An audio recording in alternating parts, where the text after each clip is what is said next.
Guys, nakakuha kami ng kontrata dito sa Antipolo.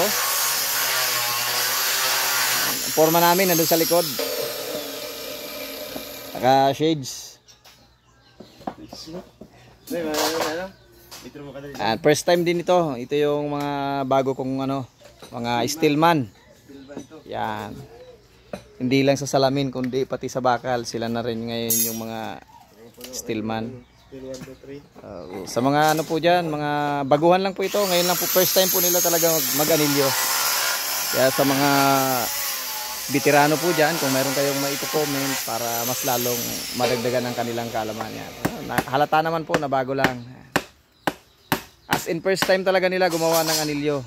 At saka 10mm pa yung kanilang pang-anilyo. Saan ka nakakita ng bahay na yan? Tuwan-tuwa ang may-ari niya.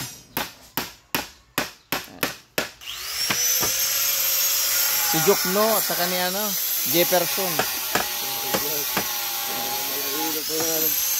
Guys, sa mga dyan, mga veterano na gumawa ng anilyo, paki-comment naman kung talaga yung magandang strategy. Tingnan mo yun, mga lang yan. First time, yan. First time lang po talaga.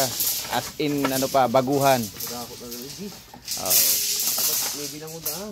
Tingnan mo, nagrereklamo na nga, dapat may bilang daw yung first time nga lang nila gumawa 10mm yung kanilang anilyo. Saan ka nakakita ng anilyo ng bahay na? Lubinta. Yan. Yan na.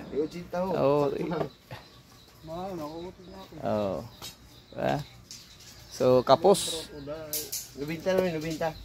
Yung kanilang anilyo. Ayan na, nagkaroon na ng 30. Noy, mo na lang.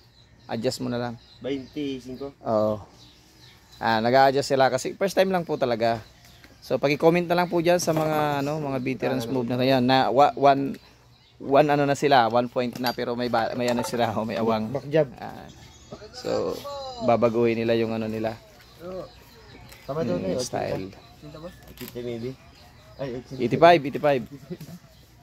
So talagang bagito lang pag ganitong larangan ng Kasi pang salamin lang talaga sila kaso gusto nilang matuto. Kaya sila yung sumabak. Okay guys, paki-comment na lang po diyan sa mga veterano para mas lalo sila makapulot ng magandang style. Opo, style po kasi hindi pa po talaga nila alam yan. Mahirap naman pakialaman.